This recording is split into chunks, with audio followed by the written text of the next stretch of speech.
Previously on Libel the Bible. I spent the holidays trying to escape from, with my family. I spent the holidays with an intactivist and an adult who voluntarily circumcised himself. Moses wants everyone to know that Yahweh's obligation is almost complete. The Israelites just need to sign the terms of service agreement on some rocks. Moses goes through a short list of the benefits that come from obeying Yahweh. Then he goes through a long list of punishments that come from disobeying Yahweh. I assigned homework. And now, episode 54 of Libel the Bible.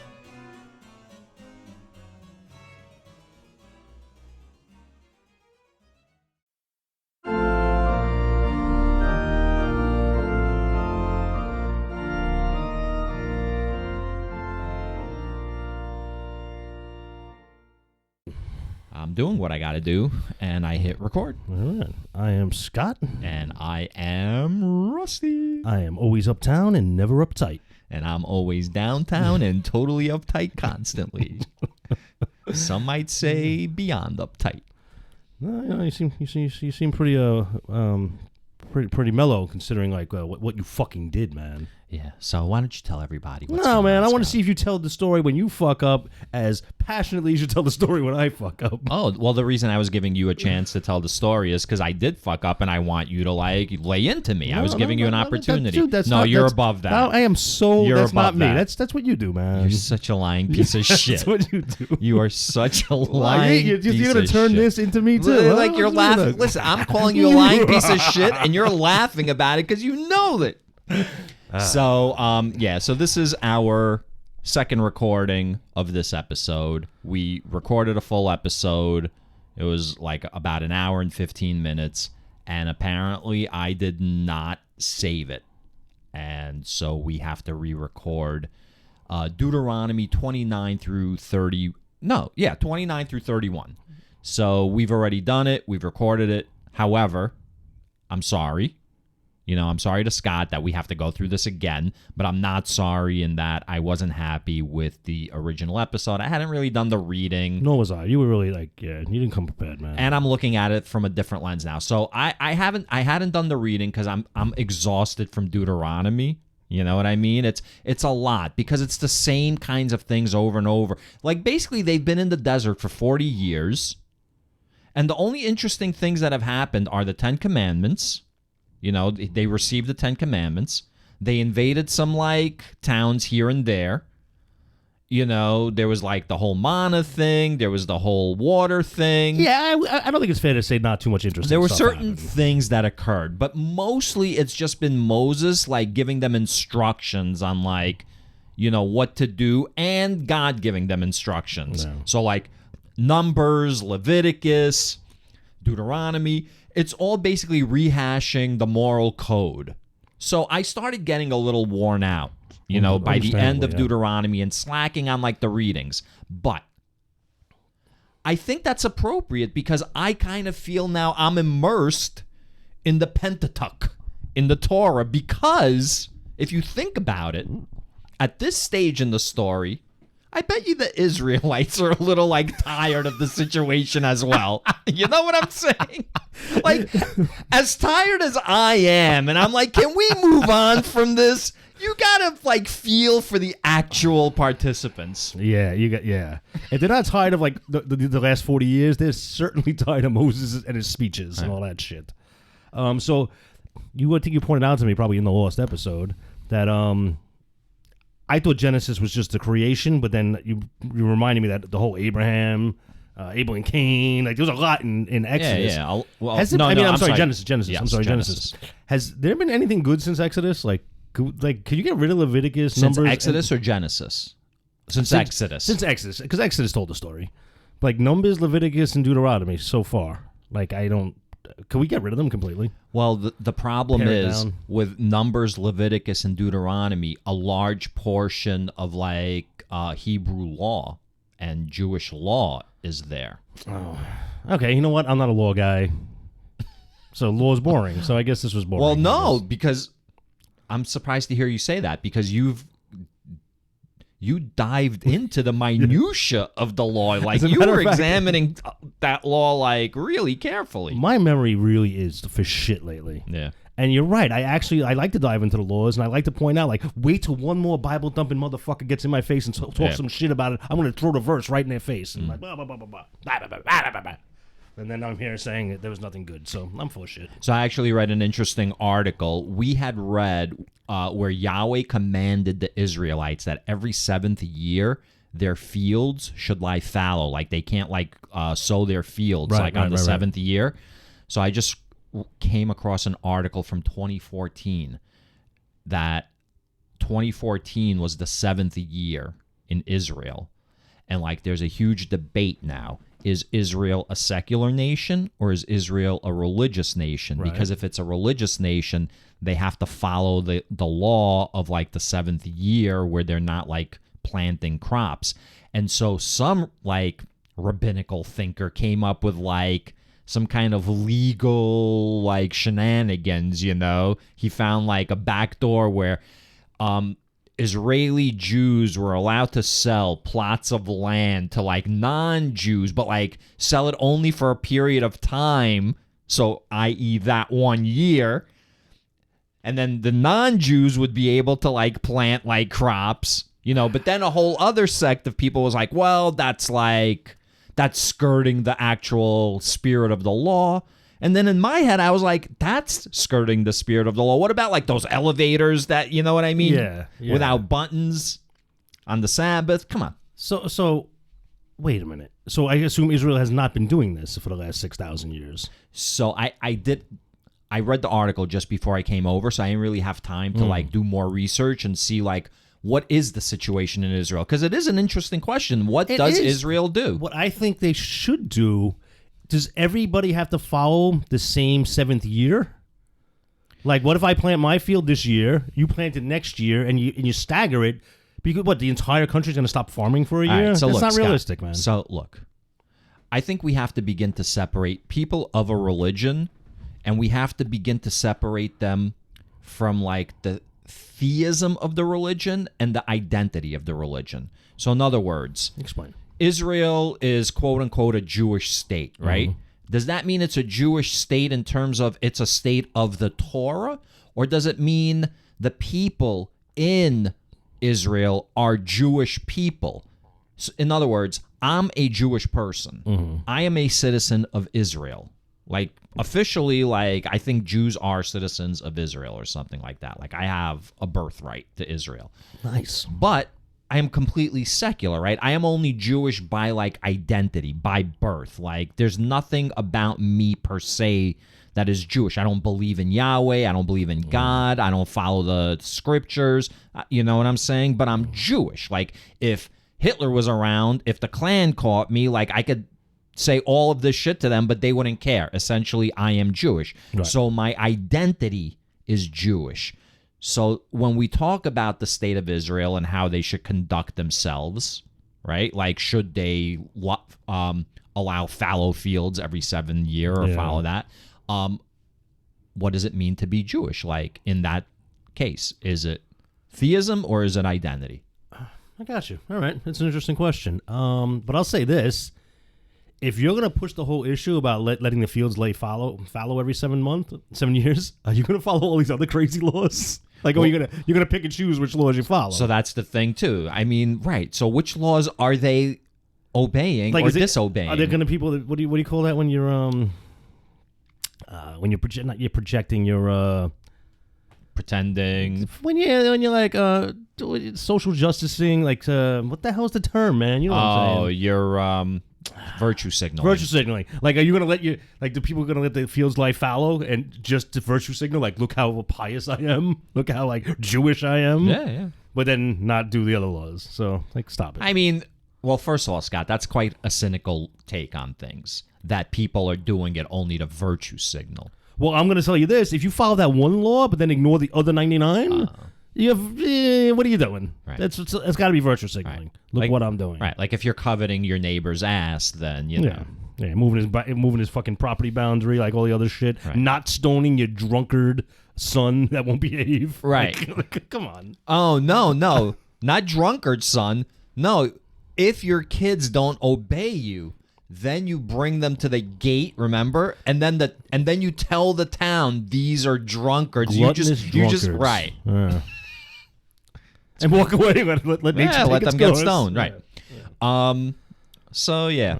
By the way, Scott, on the way here, I was listening to a song, okay, by AC/DC, and I want you to tell me if I understood and interpreted the lyrics correctly. Oh, okay. Okay.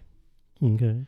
So I'm going to read you the lyrics, and you tell me what you think it means, All right. because I know what I think it means. Shoot. Okay. Wait, is this a song I would know? Like AC/DC's Yes. got. Okay, good. Flying on a free flight, driving all night with my machinery, 'cause I got the power any hour to show the man in me. And those reputations blown to pieces with my artillery. I'll be guiding, we'll be riding. Give a what you got to me. Don't you struggle. Don't you fight. Don't you worry, 'cause it's your turn tonight. Let me put my love into you, babe. Let me put my love on the line. Let me put my love into you, babe. Let me cut your cake with my knife. Now, what do you think that song is about, Scott? At first, I was like, well, he's just going on a free will motorcycle ride in the middle of the night. But then, obviously, a lot of sexual innuendo there. I mean, he's driving with his machinery. Yeah, he's showing up. He's like the alpha. He's like fucking... So the line, let me cut your cake with my knife. Awful. Is that metaphorical? Yeah, he's separating the stuff and putting the stuff in the middle of that stuff. So you're saying it's like sex stuff. It's definitely sex stuff. Okay, that's what I thought too. I just wanted to confirm that the song "Let Me Put My Love Into You" was about, It seems like he's pretty high on himself, though. Like, he's like, It's funny because usually in rock, like the lyrics would be much more masked. Yeah. In rock, masked? More masked than that? That was... Let me put my love into you, babe. Let me cut your cake with my knife. Leading up to that point, it was sure, but I'm saying the chorus is like obvious, right? So like usually in rock, it's like very metaphorical a lot of times, whereas in like R&B, it's like straight up like like the song would be pretty much like we be fucking all night, like it's just like right. The lyrics are like right there. You don't have to imagine what they're talking about. Yeah, unlike the Bible. I mean, you could imagine what they're talking about. I guess that's like the point. So I'm just wondering if that guy's singing that song to himself, to psych himself up, to give him self-confidence, like when he walks into the bar? Nah, man, he's telling this to the audience that's listening. He's like fucking, he's strutting his stuff. Yeah, I'm just wondering like how much stuff he has to strut. Like he's just stroking his own ego to boost his own confidence levels. He's telling this chick, because he's saying, because it's your turn tonight. As he drops that little weird pill in her drink when she's not looking. I mean, that's pretty dark, Scott. Hey, man. That's pretty dark. Hey, man. It's true, though. The 19th... You know why it's got to be true, though? Because what woman's going to let you say to her, I'm going to cut your cake with my knife? And she's like, ooh, yeah, baby. I mean, I think there's a lot of, get out of here, freako. The thing is, when you reach like a level of stardom... They let you do anything. They let you grab them by the pussy. I heard that from someone. Yeah. So, plus to be a rock star, you almost have to be a rock star. You know what I mean? Like, I think a lot of rock stars were always rock stars. They just didn't have that audience. Like Axl Rose was probably Axl Rose like all the time. Yeah, like you don't become like you said, like the stereotypical rock star without having that kind of mentality. Yeah. So man, maybe we should develop that rock star mentality before becoming a rock star. You and I. So we what did I say? Maybe we should develop that kind of mentality. Yeah. You and I. Yeah. For the podcast, you mean? No, just in life in general. Oh, just in life in general. So when we go on tour, we just start like tearing up hotel rooms and shit. I mean, that wasn't what I had in mind when I said like behaving like rock stars, but yeah. We were me, a couple guys we ended up, I think it was in New Orleans. Maybe it was Florida for a shuttle launch, I don't know, but one of the guys rented like a suite in a hotel, and we all stayed in it because there was so much room. There was so many beds and couches and whatever. And goofy shenanigans got on. Somebody threw something. So this fool picked up an ottoman and threw it across the room. It bounced off the bed and hit the wall and like put a dent, like a hole in the wall. That wasn't in Albany at the Roger Waters concert? Fuck, it was. You're right. Yeah. All right. Well, so you know the story. And you know, it stopped the fun right away.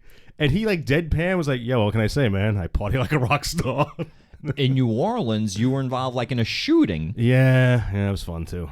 Like you went after the shuttle launch. Yeah, we drove like from like Kennedy Space Center to like New Orleans, like 12 hours. We made it like 16 hours. We stopped. You were confused because it was like some of the same people, was, in both places. As a matter of fact, that ride was 3 of the same people. Yeah. I know there was just one extra person that wasn't there in Albany that was there in Florida. Right, but he didn't make it to New Orleans. It was right, just the person that wants to come on the show.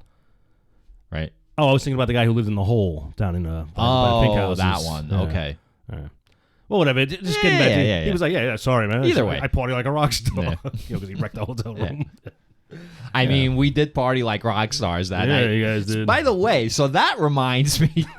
You were asking me about microdosing. Oh yeah, because I listened to. Like I said, I only listened to one of the podcasts, and it's been a while since I listened to it. I listened to it today, and they're now advertising for microdosing, and like microdosing.com. And I think now, shit, I just advertised them. I'm not getting paid. Yeah. So I was just curious if there's actually THC in that. Like, is there actually like stuff that gets you? It sounded like when they were describing it, it was definitely a product that got you high. Well, microdosing refers to a lot of shit at this point because. But they said THC specifically. Okay. So they're that's. And they said it was available nationwide. I can't believe like that would be available like for mail order nationwide. Probably not. You can. So maybe I'll check out the website. See what's unless it's like not THC, unless it's like CBD or like hemp oil or something. But they were like, start with a quarter dose just to see how you do. Then move up to half, and like either it's an actual drug. Or it's not, and they want to make it sound like it is. So they're like, start with a quarter dose because you don't know how it's going to affect you. It doesn't sound like it's. If they're advertising it for sale or shipment to every state. Strangely enough, his advertisement wasn't for like saying it was being shipped, but they said it's available. So like, I'll have to check it out. Oh, okay. I think they were being like purposely guardful of the words. So before you bring up a topic next time, Scott, why don't you do your research? Wait, no, so yeah, let's get into the point. All right. Microdosing when it comes to THC, is that a thing? Like people do that? Like it's a thing when it comes to a lot of drugs now. Yeah. Yeah. So basically, the point isn't to get like stoned or high or tripping or whatever. It's to maintain like a certain equilibrium. We'll take the edge off. And they're finding with THC, it would be whatever to take the edge off, to relax, to give an appetite. But with other drugs, it has other therapeutic like benefits. So they've run trials with psilocybin mushrooms. I heard something about the mushrooms. Yeah. They've run trials with what I don't want to say. MDMA. I was going to say ecstasy, then I was like, no, Molly, but it's really MDMA, which is pure. MDMA is pure Molly. It's ecstasy, gotcha. but it's like the purest form. Ecstasy is basically like MDMA with like a whole bunch of like other shit in it. You know what I mean? Let's scare everybody. Rat poison, right? It's cut with rat poison, right? I don't know. So there have already been like clinical trials with LSD. Microdosing helps relieve PTSD in soldiers. Yeah. People at the end of life, it gives them like joy and like it doesn't like it relieves their depression at the end of their life. So they've been like studying microdosing, and actually in Oregon they've legalized psilocybin now. So not only can you buy like weed, it's like Amsterdam. You can go and you can buy like psilocybin mushrooms. I wonder how much our crazy drug laws over the years have like retarded medical like progress. Like this is like LSD, maybe a microdose could be very helpful. You don't want to go out tripping balls. Like how I use that now. I use that freely now. Now that I heard you say that. But our laws suck, huh? So much progress could have been made. Yeah. So is it true that the people with the cancer patients and everybody like marijuana they found was very helpful for them, or was it just a mental helpful? Oh, I don't know. Like there's like a ton of studies where like it does have physical effects. And because the shit was illegal, they could never really probably like do the studies on like what most ideal amount of each substance that would help you. Go look up. They just came out with a study about COVID. Apparently marijuana was helping to reduce, like, people who smoke marijuana during COVID, like, whatever the THC does in the lung, it would like filter out like whatever COVID was. Like, For real? Yeah, for real. So there's like, I read a study about a year and a half into COVID, right? But then I was like, it's like too soon. They don't know. But then this week there was like a headline. Again, I didn't read the article, but the headline was pretty like substantial, talking about how, like, again, they've done research and marijuana. What I mean by that is, like, the headline provided enough information for me to get a general idea, and the source that it was from made me know that it was not like a clickbait headline. It was like a serious headline.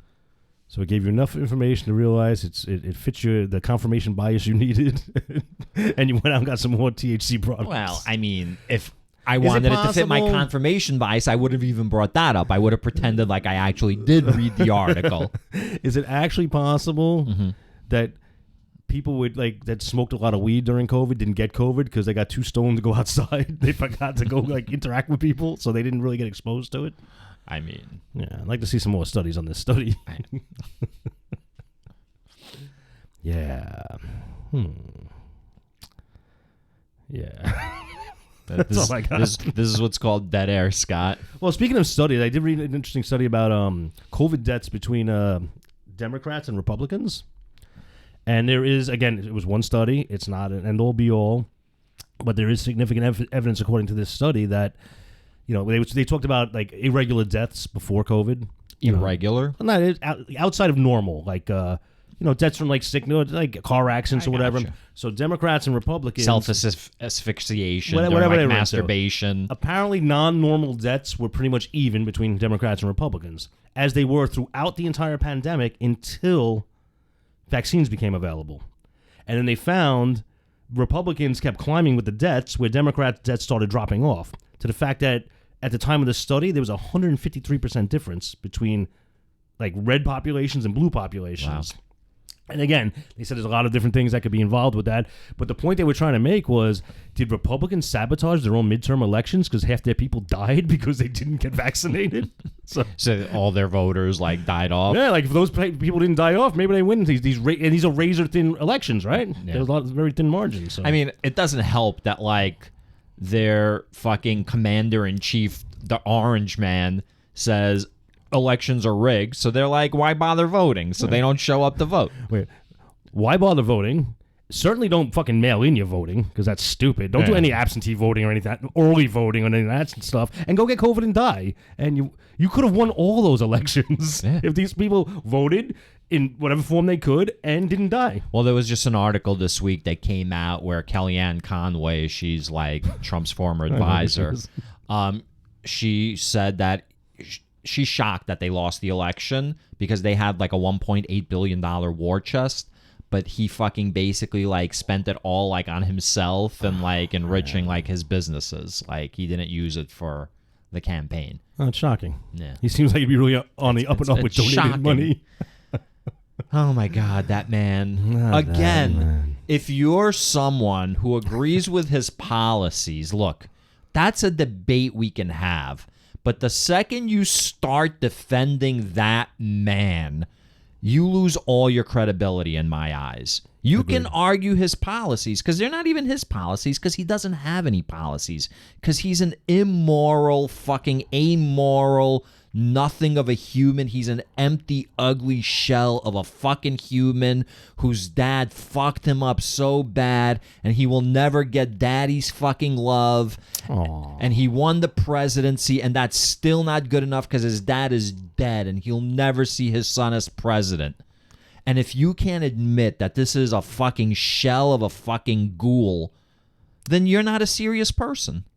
And not only that, you're just, I'm sorry, you're just in a cult of personality. You know what I mean? You're like those people in Cape Town or whatever it was called. Not Cape Town, with the Kool-Aid. Jamestown. Jonestown. Right. Jonestown. Let's name all the wrong towns. All the towns. Cape Cod. So you're just like that. You're in a cult. Because it's not about the policies for you. It's about the man. Which is weird. It's like so if you can't weird. admit the man. And so therefore I have to start wondering, what about the man?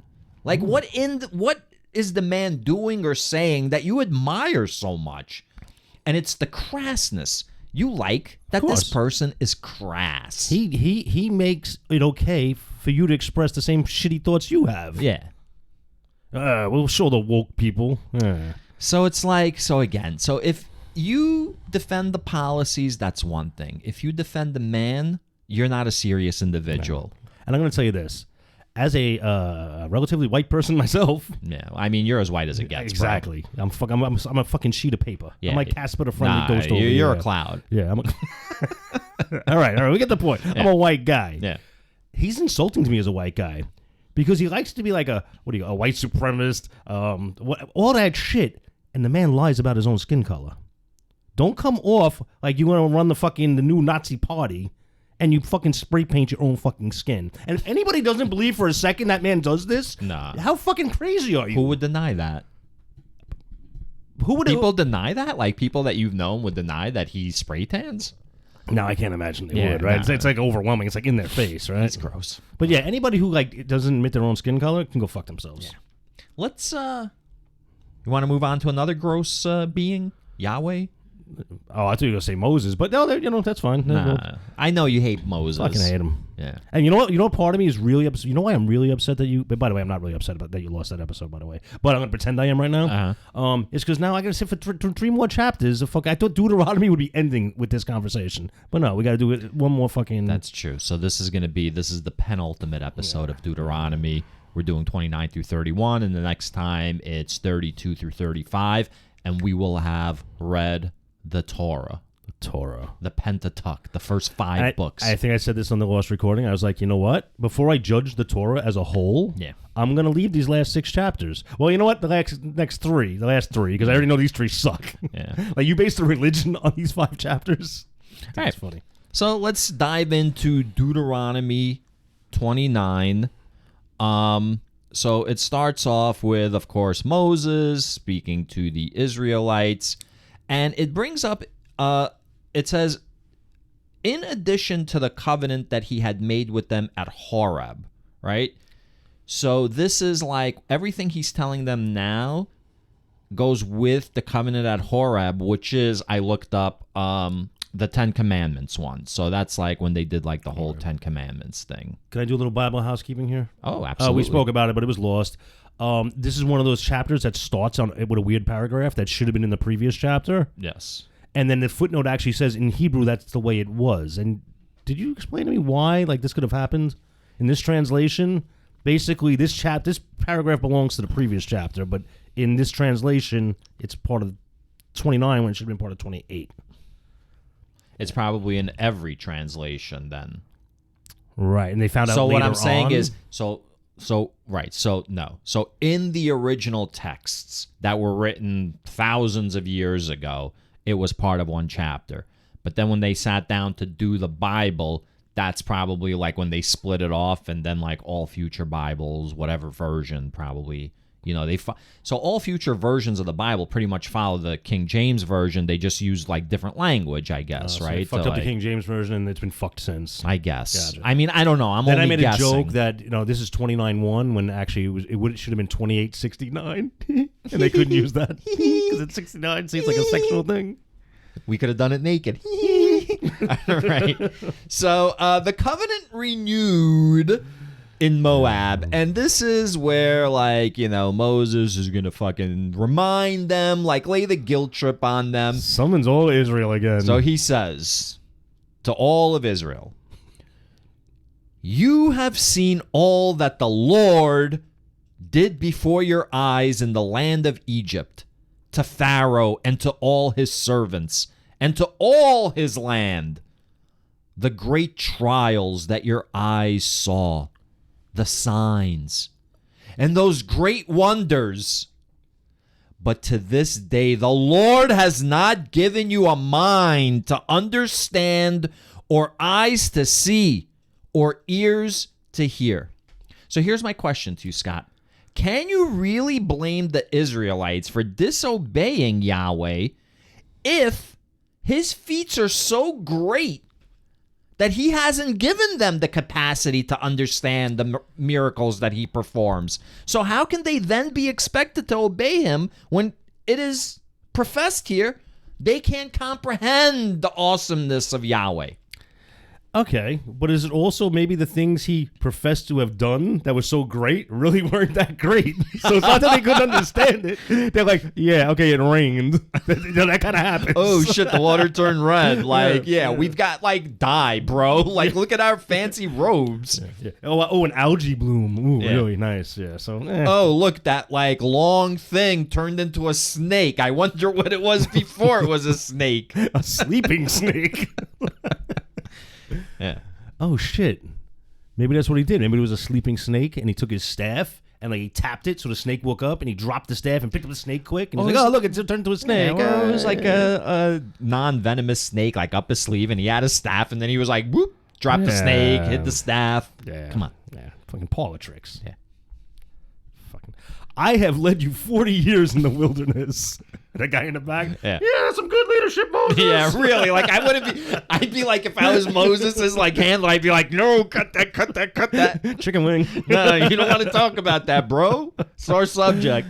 The clothes on your back have not worn out, and the sandals on your feet have not worn out. You have not eaten bread, and you have not drunk wine or strong drink. Yeah, that's not like an incentive for me. No, and I think I mentioned this last time. I was like, this was a revision. Because somebody said, wait a minute. You mean to tell us our ancestors wandered around for 40 years and there's not one mention of sewing up a garment, having to go to the cobbler, having to go to the haberdasher, and they added this whole part, look, it's a miracle, your stuff never wore out. Yeah. Like, it's nice, it's revisionist, Yeah. man. Well, again. And wait, 40 years in the desert with no strong drink? What the hell is wrong with you people? Well, remember, the reason shit didn't wear out is because, like, all the people that could have survived for 40 years in the desert, they all got, like, swallowed up by Yahweh's earth, right? Like, he opened up the earth and killed them. It's like these people, they're, like, you know, late teenagers, so they've been growing their whole life, so, like, they don't get to, like, wreck clothing. They grow out of clothing, requiring new clothing. So they've just reached, like, their teenage years now, you know? It's like the new generation. So they're, like, 19, 20 years old. It's like the cast of The Matrix, like, when they're at their rave. Yeah. And I got to think that sandals come off your feet pretty easily back then. And I'm sure God, like Yahweh, blasted people right out of their sandals when he killed them. Yeah. And like you said, I think people just snuck in, whistling, like grabbed the sandals, and walked out. Like in war, man, you know. And spoils of the people that didn't get swallowed up by the earth. I mean, you need boots, you need, like, you know, ammo, you take it off, like, whatever. I think I also mentioned many months ago that, you know, it's hard to wear something out when you're moving this slow. Like, like come on, 40 years to do a 6-day journey? Yeah. So Moses goes on and on and on, and he's like talking about God, and he's like, and fucking, you know, all these other idols are fucking terrible, and this, and blah, blah, blah. Until finally he says, in verse 19, he says, all who hear the words of this oath and bless themselves, thinking in their hearts, we are safe, even though we go our own stubborn ways. And first of all, who would think that? Who would think like, oh, we're safe even though I'm a stubborn piece of shit? Now, this is just Moses projecting onto like these innocent, basically innocent people, right? So, we are safe even though we go our own stubborn ways, thus sweeping away the moist with the dry. So we had this conversation. I don't remember it anyway. So. We don't. Oh, so I still have WTF written next to that. So nobody knows what it means. There's even a footnote, and in the footnote it says meaning uncertain. So no one knows what it means to sweep away the moist with the dry. The Lord will be unwilling to pardon them, for then the Lord's anger and passion will smoke against them. All the curses written in this book will descend on them, and the Lord will blot out their names from under heaven. The Lord will single them out from all the tribes of Israel for calamity, in accordance with all the curses of the covenant written in this book of the law. The next generation, your children who rise up after you, as well as the foreigner who comes from a distant country, will see the devastation of that land and the afflictions with which the Lord has afflicted it.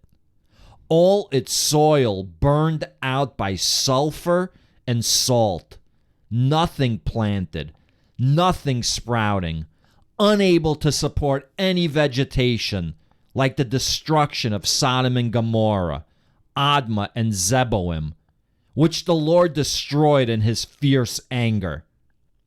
They, and indeed all the nations, will wonder, why has the Lord done this to this land? What caused this great display of anger? They will conclude, it is because they abandoned the covenant of the Lord. I'm sorry, hold on. No, you need to take a breath because there's a lot here. They will conclude, it is because they abandoned the covenant of the Lord. Yeah, of all the things, this is what they will conclude. Yeah, 1,000 years later, they see some scorched earth and they go, these motherfuckers went astray. They will conclude, it is because they abandoned the covenant of the Lord, the God of their ancestors, which he made with them when he brought them out of the land of Egypt. Let's not mention the fact that he sent them there in the first place. They turned and served other gods, worshiping them, gods whom they had not known, and whom he had not allotted to them. So the anger of the Lord was kindled against that land, bringing on it every curse written in this book. The Lord uprooted them from their land in anger, fury, and great wrath, and cast them into another land, as is now the case. Yeah, so I'm going to go back up to verse 23 when he talks about, like the destruction of Sodom and Gomorrah, Admah, and Zeboim. Zeboim. Mm-hmm. I mean, I guess. I don't know. Those are two other cities that got destroyed that we didn't hear about? I don't even remember those series. I think we would have known. So I'm going to tell you something right now. Right now. That shit might be brought up like in later books. You know what I mean? So there might be references. Again? I didn't read ahead again, but I'm finding out that this is how like things might be structured. Huh. So I should. I think I'm gonna be tempted to like Google this shit like after the show. All right. Find out there's two other cities that we need to like know Sure. about. Yeah. Yeah. So 1,000 years from now, people are gonna conclude this. Yeah. Okay. I mean, Admah and Zeboim might be one of the cities that they invaded, like during their 40 years in the wilderness, you know, in order to like whatever. Yeah. All right. More people they just killed. But I mean, the main point of this, Scott, is I think that Yahweh is again, you know, out of control, angry, and basically ruling through fear. Now, I'm going to say this. Are these words coming from Yahweh, or is this Moses still filibustering? I think this is what Yahweh wants Moses to say, for sure. You sure like Yahweh's second in command isn't on the spaceship going, hey, Yahweh, Moses is prattling on again. And Yahweh actually goes, let him. He knows this is the last time he'll get to speak. Yeah, Yahweh's like letting him have a little extra time. So you don't even think Yahweh's like in charge of the expedition? Like you don't think this is like his own little fiefdom? You think he's got like people here with him? No. I said I mean Yahweh's second, like Yahweh's underling. Oh, okay. Saying, yo, your boy's prattling on again. Yeah. So no, I think Yahweh's the head guy at Earth. Yeah. Or at least is part of Earth. Like Baal was probably another, district, Christian Baal? District 18. Baal, what the other? Oh, Lord. Baal. Not Lord, Baal. Yeah, Baal. That was District 17. That's like his District right. 18. He's always talking about Baal. It's his rival. Yeah. So you think Baal's like the cool guy with like the goat head? Baal's probably the dick that has like an uncle in the business, so he doesn't have to work as hard as Yahweh. You think so? Yeah, probably. I think Yahweh's kind of the fuck up. Like he's always like, you know what Yahweh's like? He's like Kylo Ren in that first movie, like that when he fucked up like that whole comm panel. Remember, because he was like angry and pissed off. That's right. Yeah. Right? They even made fun of that in the what do you call it, Saturday Night Live episode. Yeah. So I think that's Yahweh. He's just like he's powerful, but like he can't control his own emotions yet. Maybe he was promoted too soon. Yeah. I think Jesus was like his like 2.0, Jesus was like his Windows XP. You know what I mean? Yeah, I like Windows XP. Like all the failed like versions, you know what I mean? But the problem is, again, like, you know. So you think Yahweh was a failed operating system, huh? Oh, I think Yahweh, I mean, come on. Look, I'm not saying like Hitler, he didn't do some things that like benefited the society, you know? What? I'm saying like Hitler was a fucking fascist. Anytime a fascist takes over a country, there are going to be some things that in a vacuum wind up better than they were before. So, for example, there's no crime in a fascist state, right? You don't have to worry about like getting raped or murdered walking down the street because fascists will fuck you up. They don't fuck around. Apparently the only crime was being clean Jewish. streets. Right. So, of course, So what I'm saying is Yahweh is like Hitler. That's the joke, that Yahweh's like Hitler. All right. So yeah. So Yahweh is furious if you don't fucking obey him, if you step out on him with some other guy. Even if you think about some other, don't think about other gods. Don't do research on other gods. Don't step out of fucking line. I think that is the main point of Yahweh. Yeah. And this chapter concludes with verse 29. The secret things belong to the Lord our God, but the revealed things belong to us and to our children forever, to observe all the words of this law. The sentence makes no sense, but it basically saying what? The things we know or the things we know, the things we don't know the Lord handles that? Like, we don't need to know that? It's very possible that what's being said is, like, don't look into things too much. Whatever, you're on a need-to-know basis, and Yahweh will decide what you need to know. Yeah, all right. Don't ask the tough questions. Yeah, don't think too much. Isn't that what all, like, good dictators do? They convince people not to question anything? Well, they don't convince you. That's, like, the first rule. You don't question anything. Yeah. So that gets us to Deuteronomy 30. God's fidelity assured. And basically, this is like Yahweh, you know, it's like his pitch that he will take care of you if you obey him. Like, everything will be okay. Oh, so yeah, I thought this was just a natural progression of going from, like, lo-fi, hi-fi, Wi-Fi, go-fi, God's fidelity. And it's assured. It's like a service contract. 99% uptime. Google Fi. Yeah, Google Fi, yeah. This is Go-Fi. Go-Fi. Yeah. God-Fi. Yeah. No, God-Fi. you can't. It's got to be two. It's only two letters. No, you think so? What about Yahfi? Oh, okay. Yahweh. Yeah, we can do that. Yahfi. Yeah. Yahfi. We're all fine. Yahfi. We all scream for ice cream. All right. So, yeah. I'm going to skip down to verse 6, unless you have something to cover earlier. I have, like, the entire first chapter highlighted for some reason. Okay. I mean, I had it highlighted too, but I only like highlighted it to basically add a note that said Yahweh will take care of you if you obey him. Yeah, but basically it sounded like if you go astray, this is almost like a path back, no? If you go astray, this is like a path back? Yeah, it's like when All right, let me read it. When all these things have happened to you, the blessings and the curses that I have set before you, if you call them to mind among all the nations where the Lord your God has driven you, and return to the Lord your God, and you and your children obey him with all your heart and with all your soul, just as I'm commanding you today, then the Lord your God will return you from your captivity and have compassion on you. All right. Well, it's a one long sentence, man. I'm so basically, you're right. He's basically like, look, man, if you turn away from me, I will fuck you up. Like, every single goddamn curse that you've ever fucking heard that I fucking did, I will do to you. But if you turn back to me, no matter where you are, no matter what's happened, like, you know, if you come back to me, baby, I'll take care of you. I know I've hurt you in the past. Yeah, I don't like this. You know? Well, basically, it's kind of compassionate. It's like a free pass to do whatever the fuck you... No.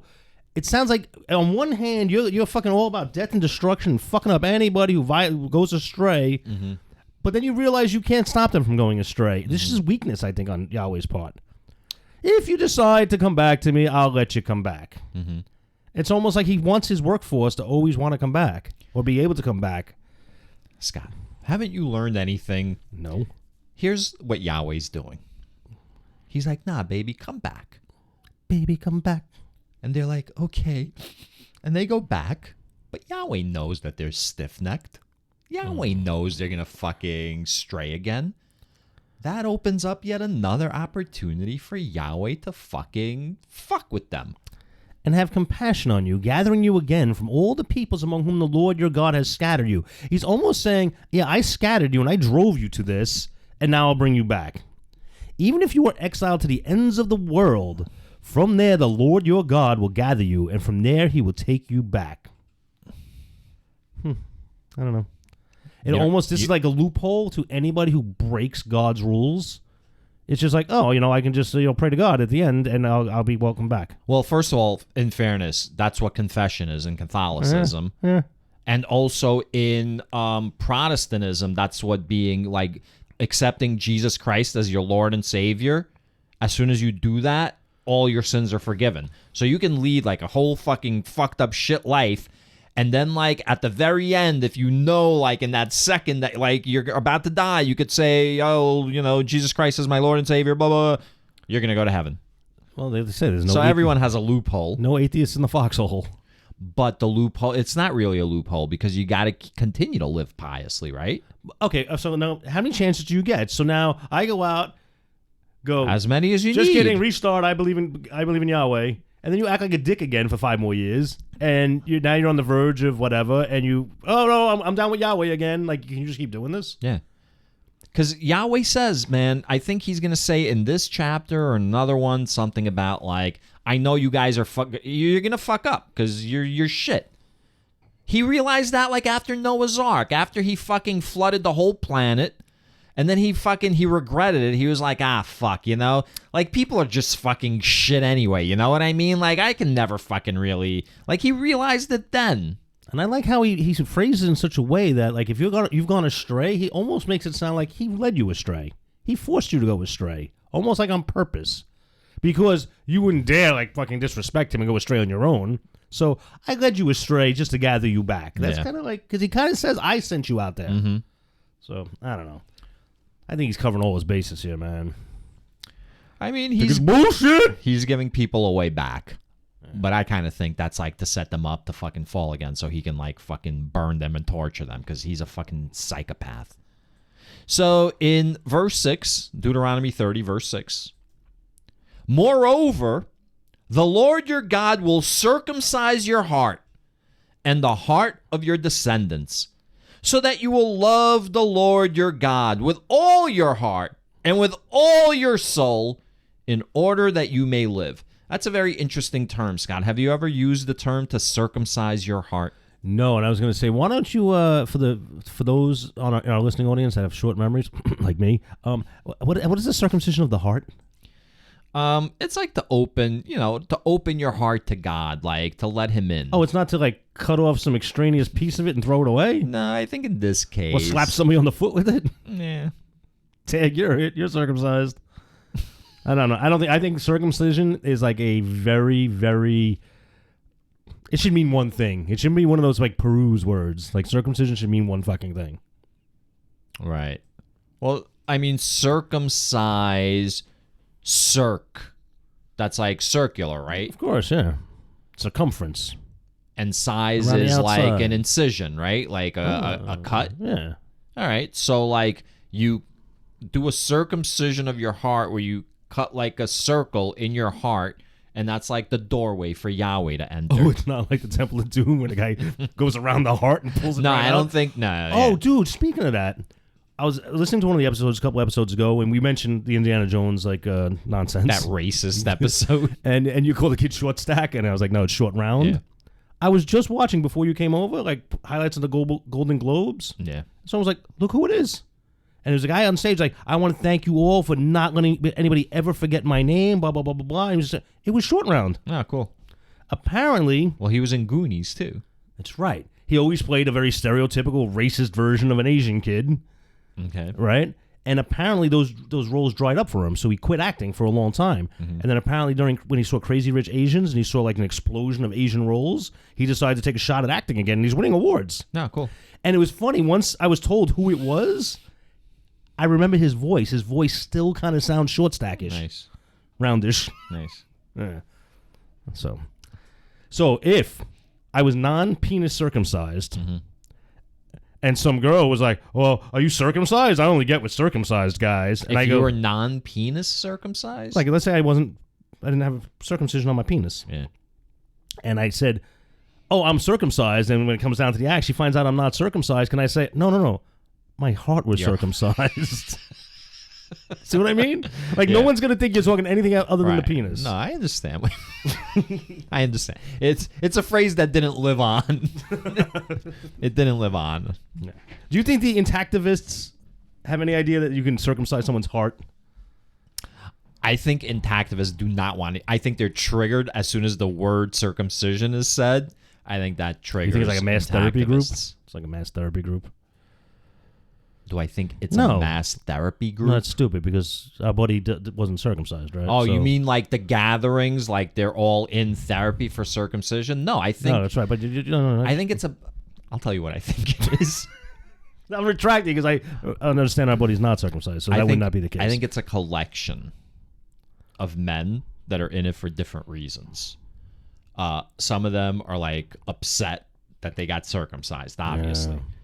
Some of them are men that like blame their circumcision for not being able to like get women or being like impotent or, less than whatever they feel they should be.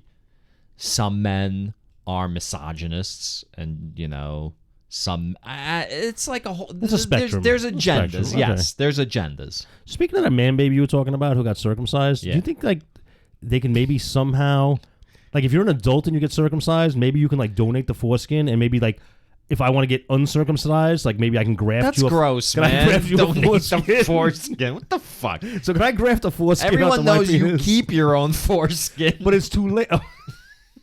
You get sent home with it, and then you bury it like in the yard, like you grow it with a tree, like a woman's placenta or whatever they do with it. Like they'll fucking freeze it and eat it. Now I don't know what the fuck they do with placentas. So you can grow a tree from a foreskin? Is that why you don't eat them? Because you don't want like a foreskin tree growing in your stomach? Gross. I'm just asking the tough questions, man. I know. Listen, these are all important questions. So I can't get someone else's foreskin grafted onto my penis and become whole again? No, I don't think so. What was that sound? The chair probably broke. Don't worry about it. All right. So, moving It's on just breaking to down around here, right? Deuteronomy 30, verse 11. The things you need to do are not a mystery to you. You know what you need to do, right? So he's like reminding them basically in this that you don't got to go anywhere to figure out like what you need to do. Like you don't got to go to the library of Alexandria and like read some book. You don't got to like travel up to the fucking top of a mountain in Tibet and like talk to a fucking monk. You don't got to like, travel to fucking Greece and like sit at the feet of fucking Socrates. All that shit's in your fucking head, right? Yeah. Act fucking right, you fucking The filthy rules are right animals. here. It's not too far away. It's not in heaven. It's not beyond the sea. It's it's in your mouth and in your heart to observe. Yeah. So you can't say this is too hard. Right. But in verse 17, Deuteronomy 30, verse 17, he says, "But if your heart turns away and you do not hear, but are led astray to bow down to other gods and serve them, I declare to you today that you shall certainly perish. You shall not live long in the land that you are crossing the Jordan to enter and possess." So again, with the other god. Again, with the other gods, don't obey other gods. Again, with the threat, if you do, blah, blah, blah, this and that.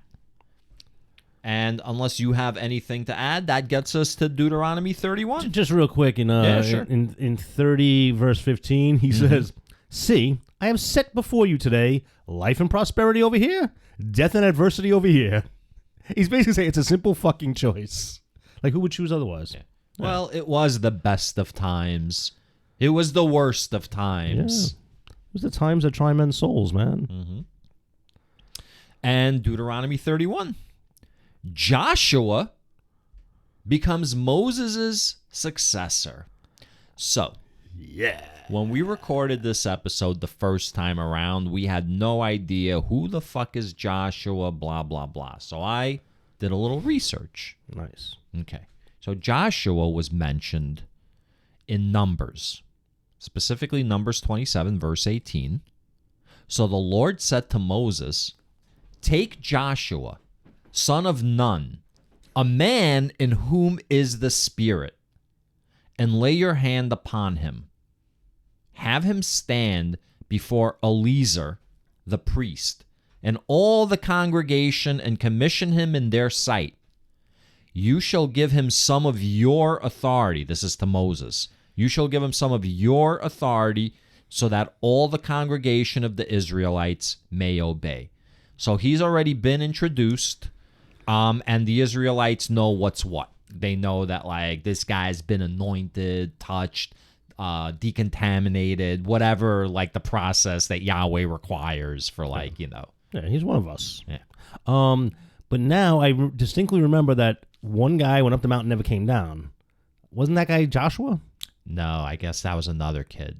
Because remember, somebody went up and then remember. they changed the guy's name. So I'm wondering if the Joshua you read about was the original one that went bye-bye. Or possibly that was a different name and you're confusing the name. So it's possible. obviously not the same Joshua, because here he is. So there was definitely a guy that went up the mountain that never came down. I don't think it was Joshua. I thought you were going to tell me your research found that it was Dr. Falcon's son who died in a car accident. What the fuck was that kid's name? Joshua. Oh, that was Joshua. What was the name of the computer? Joshua. Oh, the Whopper. The Whopper. The War Operations Plan Response. Yeah. All right. So that was a reference to war games for anyone who's under 60. But it's definitely, I don't know, like, you think that movie holds up? Like, if we watched it now, would it hold up? I watched it recently. Yes. I'm sorry. I didn't watch the whole You're movie different, recently. though. Different. You're a very romantic, nostalgic sort. I am. And I caught it just as pretty much that they were escaping his island when he brought him on the helicopter and they went to NORAD and that final scene. Okay, yeah. Edge of my seat still, and I know how it ends. All right.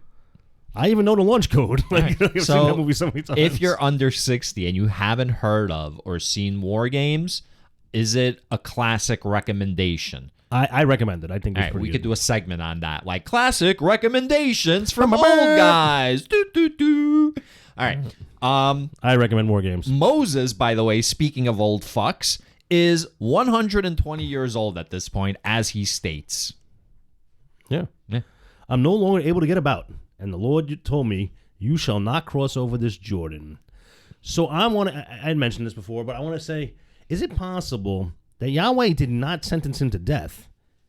He just sees the future or sees what's coming, and he predicted Moses' death or foresaw it and said, "You're not going to make it into the promised land." It wasn't his power that killed Moses. He just knew he wasn't going to make it.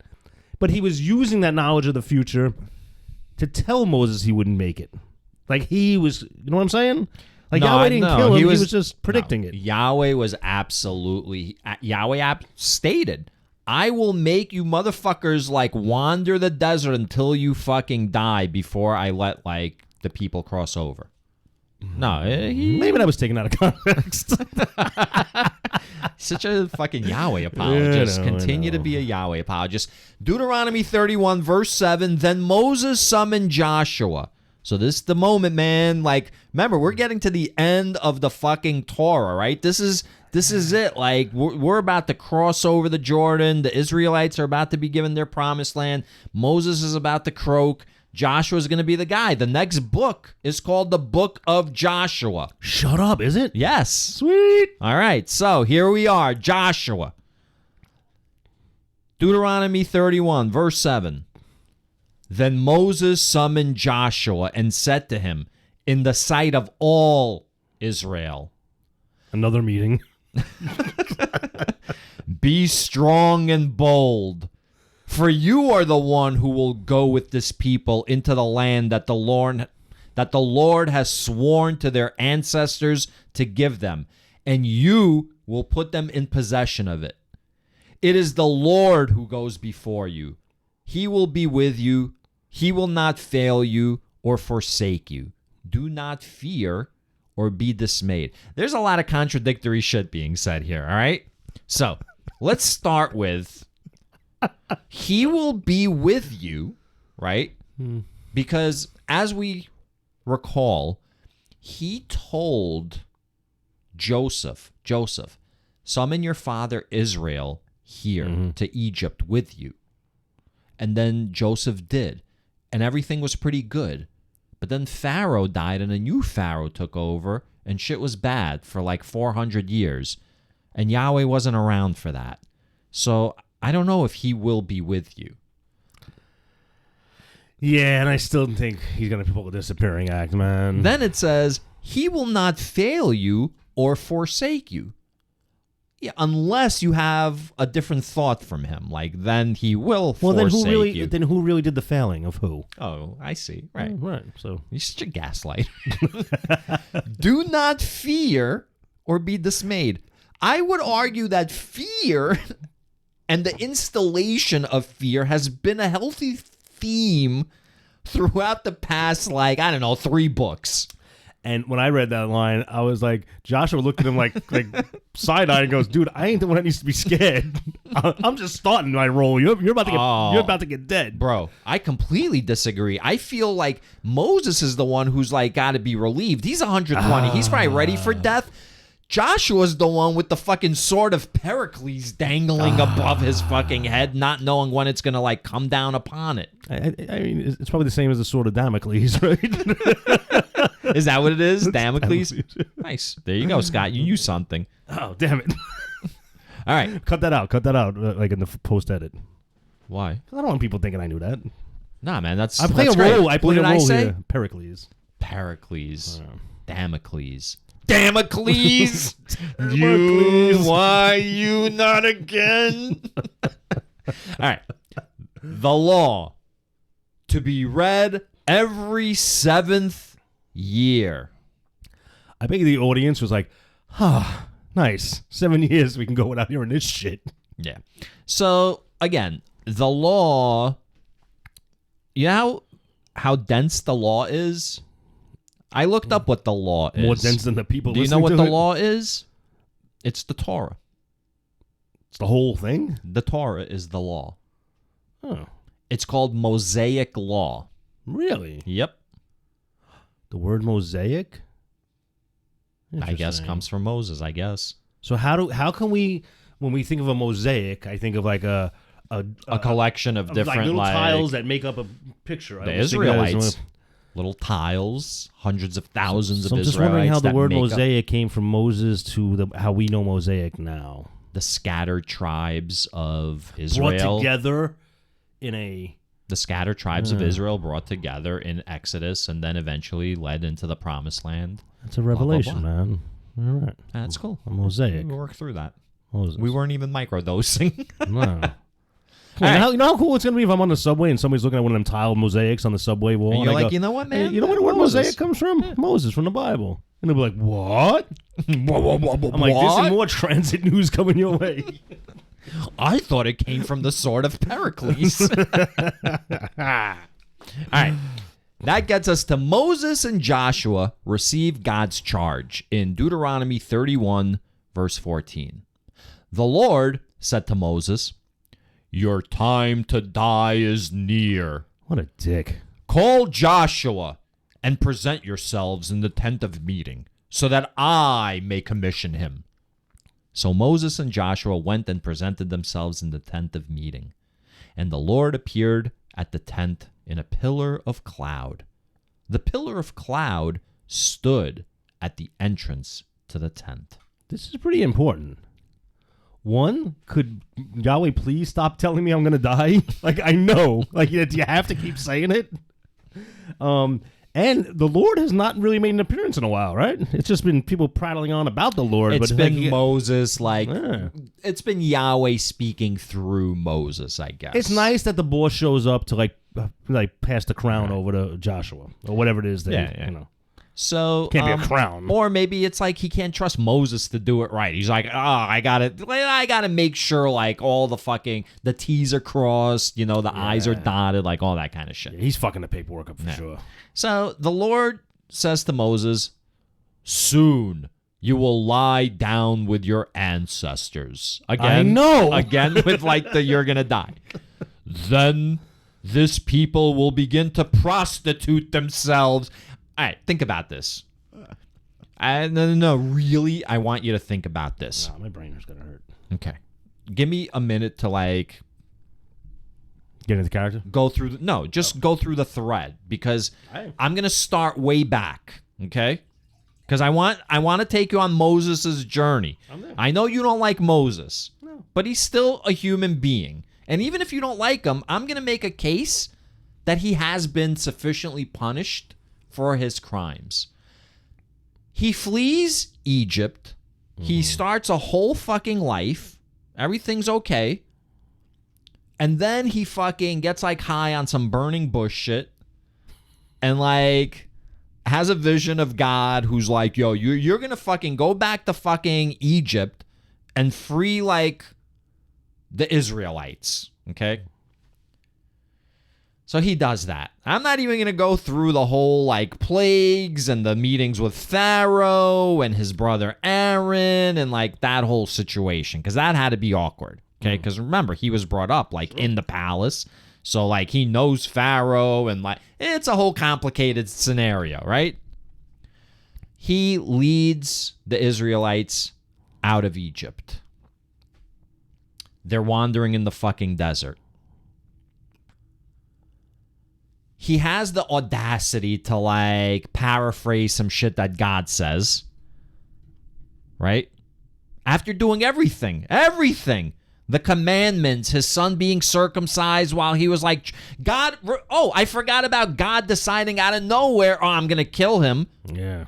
And then visiting him in a fucking hotel room in the middle of the night, forcing his wife to fucking circumcise their kid and then scraping the circumcision skin on Moses' foot. Like that whole situation, you know. So now they're wandering in the desert. There's no water. Like maybe Moses doesn't have water either. He's a little dehydrated. You know, the brain isn't like he says some shit, you know, that's not completely appropriate. Right away, Yahweh forgets everything else that happens and says, fuck you. You're going to lead these people to the promised land, but you're not going to fucking cross over to the promised land with them. Right. So Moses does everything, even knowing that he's still obedient. He still does everything. They've now been in this fucking wilderness for 20 years. He's 120 years old. 40. Whatever. All right? There's a big distinction there. Even worse. The Lord says to him, you're about to die, but just so you know, right? Even though your whole mission has been to lead these people here, but guess what? The people will begin to prostitute themselves to the foreign gods in their midst, the gods of the land into which they are going. They will forsake me, breaking my covenant that I have made with them. My anger will be kindled against them on that day. I will forsake them and hide my face from them.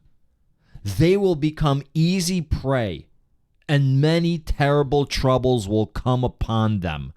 On that day they will say, have not these troubles come upon us because our God is not in our midst?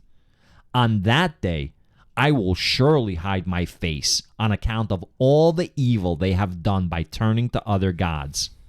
That's what he tells Moses. He's like, now you're going to die, but before you die, this whole fucking trip into the promised land, it's basically like all in vain because as soon as they get there, they're going to turn their back on me and I'm going to fuck them over. Goodbye. What kind of fucking sick, fucking twisted, demented fucking God, quote unquote God, is this? And why the fuck would anybody ever follow a fucking God like that? Fuck this fucking God. I agree. Fuck this fucking God. Now let's break this down. First of all, why do you have to crush Moses like that? It's fucking horrible. Horrible. And I told you, I think in one of the last recordings, that there's a possibility that maybe Moses does have a bit of a tragic figure sense about him. Like, he didn't deserve the fight. Like, listen, let me go on the record again. He's a piece of shit. Yeah. But maybe he doesn't deserve to be treated like this by Yahweh. He made mistakes like we all do. You know who he is? He's the guy in Game of Thrones that betrayed the fucking Starks and then fucking got his dick cut off. Remember? Yes. And he went through so much fucking shit, he gained our sympathy back and then became like fucking sort of like heroic at the end. Yeah. You know what? Greyjoy. Theo Greyjoy. Yeah. Do you know, is there anyone in a recent American history that no matter how much you do for him or do with him and follow him, the moment you say the slightest thing against him, he'd call, maybe if you get hung, like on the Capitol grounds, or like the slightest. Was it? Wait, maybe are you talking about a president like that? Maybe like somebody in charge. Somebody would follow him loyally. I don't think of no, Obama. not Obama. I don't think I'm thinking of Obama. Yeah, no. But somebody would follow you to the ends of the earth. But if you just made one left when you should have made a right, now he's talking about your wife, talking about your family, talking about how you're a piece of shit. Oh, that's how about terrible. you're a non-American? You're a China-loving Coco Chow. You're a fucking whatever. You're like a. Man. I like my followers not to be wounded in battle. Wait, we had someone like that as president? I remember they were definitely in a leadership role. What kind of person would vote for that? It's terrible. Yo, listen, man. Who'd you rather have, Hillary?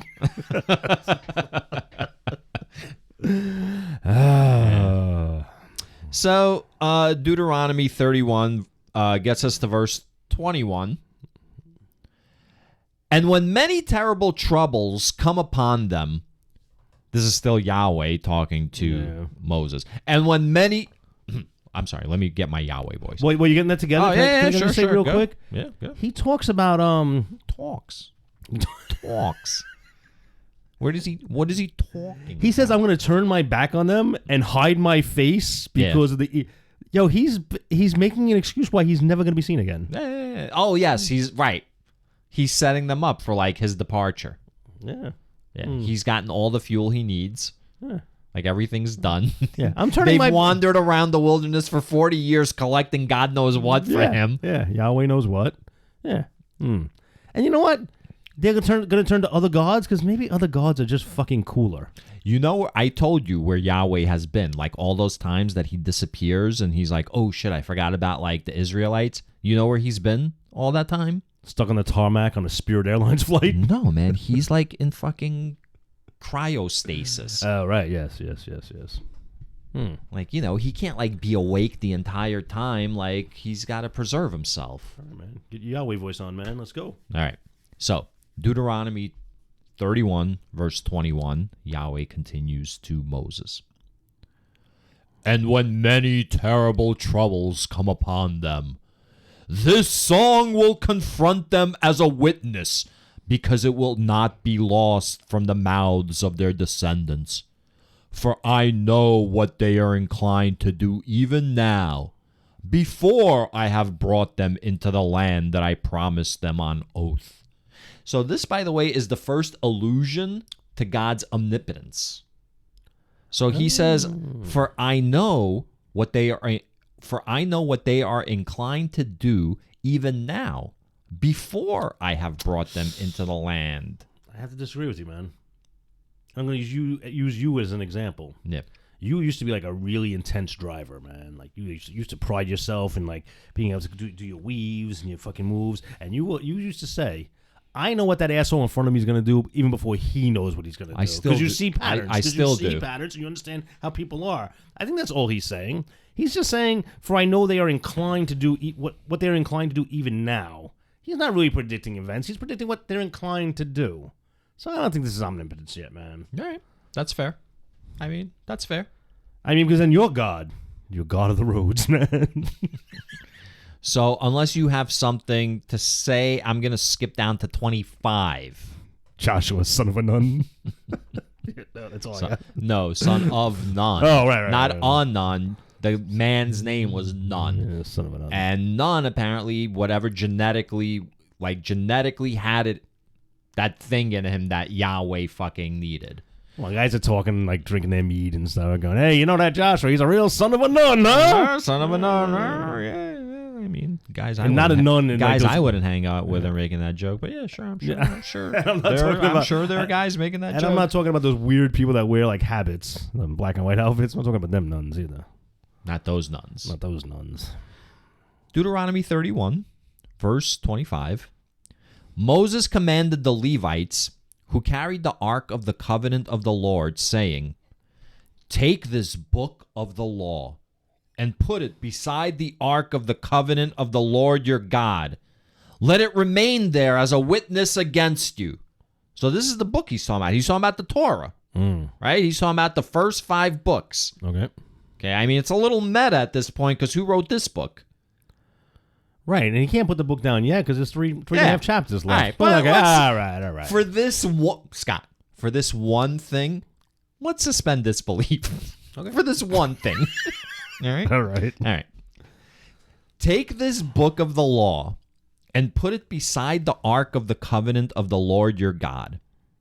Let it remain there as a witness against you. For I know well how rebellious and stubborn you are. See, so it's like, I'm going to continue, but I just want to say, he's like, you know how like God shits on him? He shits on the Israelites. Like shit just rolls downhill, you know? Like Reaganomics. Yeah. Right. For I know well how rebellious and stubborn you are. If you already have been so rebellious toward the Lord while I am still alive among you, how much more after my death? Assemble to me all the elders of your tribes and your officials, so that I may recite these words in their hearing and call heaven and earth to witness against them. For I know that after my death, you will surely act corruptly, turning aside from the way that I have commanded you. In time to come, trouble will befall you, because you will do what is evil in the sight of the Lord, provoking him to anger through the work of your hands. What do you say? What do you say? I'm going to say this. All right. Take the book of the law and put it beside the ark of the covenant. So I had a book many years ago called The Book of the Law. I lost it in Hurricane Sandy, and it was written by a man named Aleister Crowley. Mr. Crowley. And he was considered the most he was considered the most wickedest man on the world. At you know that point. song? I don't. Maybe. I don't know. Oh, bro, you got to listen to that song. It has one of the tastiest guitar solos of what was the name of the all song? time. What was the name of the song? Mr. Crowley. Ozzy Osbourne. Okay. And Randy Rhoads did like the guitar solo. It is fucking, it's like classical music on a fucking guitar. You know what? I'm saying the words Mr. Crowley, but I'm playing Mr. Brownstone in my head. Yeah, no. Mr. Crowley. Right. Mr. Crowley. Dun, dun, dun. Okay, well, apparently Mr. Crowley actually wrote the Book of the Law in the 20th century. Well, he was like a mystic. I don't remember what he was. It's been so long since I like read. He was like stuff. a dark arts mystic. Yeah, he was like a witchcraft kind of guy. Yeah, so Jimmy Page was like all into him. Really? Yeah. Really, I got into him. I mean, Jimmy Page was also into 14-year-olds, but that's neither here nor there. You know, it was a different time. It was the 70s. You know, people didn't know any better. They were coked up. They were acting much older than they were. We were only on the moon, but you know, we didn't know any better. Yeah. So maybe they're talking about Aleister Crowley. Bill Cosby was like fucking, raping women by giving them fucking, and by the way, putting that into his comedy fucking bit, about how he liked to drug and fucking rape women. That Spanish Fly fucking skit is fucking unnerving to listen to. Yeah, now that you know what he did. Yeah. Anybody go listen to Bill Cosby, Spanish Fly. Assign the homework right now. Assign it. Yeah, homework assignment. Go YouTube Bill Cosby, Spanish Fly. And remember what he did. Yeah. And he was talking about it. Yeah. Like there was a plan. Yeah. Yeah.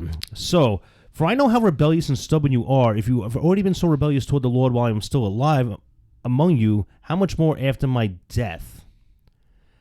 I want him to know, and maybe he doesn't deserve any more beatings, but someone should scream out from the fucking crowd, like, we didn't fucking obey Yahweh because you fucking had us obeying it. We obeyed Yahweh because he opened up the earth and swallowed us. Or he hit us with rocks from space. Or fucking whatever the fuck he did. So, fuck you, Moses. We weren't in line because of you. We were in line because Yahweh scares the fuck out of us. Right. So fuck him on that. But I thought he said, don't be afraid. He said, do not fear. He also said, you're going to win this war, but you might want to go home, fuck your wife, consecrate your house, drink your wine, and eat your food because you might not come back. Yeah. Yeah. All right. So that gets wait, us... I'm sorry. What was that? And Moses also said, for I know that after my death you will surely act corruptly. Yeah. You mean because Yahweh just told you that 30 seconds ago? Yahweh said, when you die, your Yes. people are going to act like prostitute themselves. Right. And now he's acting like this is his knowledge. Like, oh, yeah, I came He's up with taking this. credit for Yeah. it. I mean, listen, he's a dying man. I mean, give him his due, yeah. And again, the tragic figure that is Moses, remember, he didn't volunteer for this job. At least I'm assuming he didn't. No, he didn't. No, it was, he got the job fucking from the burning bush. Or Yahweh said, yo, I know about that fucking Arab you buried in the sand. So I got a job for you, and you're going to do it. Right. Otherwise, I'm going to turn you in. Yahweh's just an extortionist. Yeah, man. 100%. I can't believe we didn't fucking think of that earlier. It's an extortionist. That's crazy. Yeah. He had that shit over him. So then that leads us into the last section, the Song of Songs. Song of Moses. I'm sorry, Song of Moses. Then Moses recited the words of this song, the song that God said will be on the lips of all the fucking Israelites to remind them of how fucking miserable it is to be a Jew. Then Moses, it's pretty much like, this is the basis of Judaism, just the misery. Then Moses recited the words of this song to the very end in the hearing of the whole assembly of Israel. And we will get to that in the next episode of Libel, the Bible. Goodbye.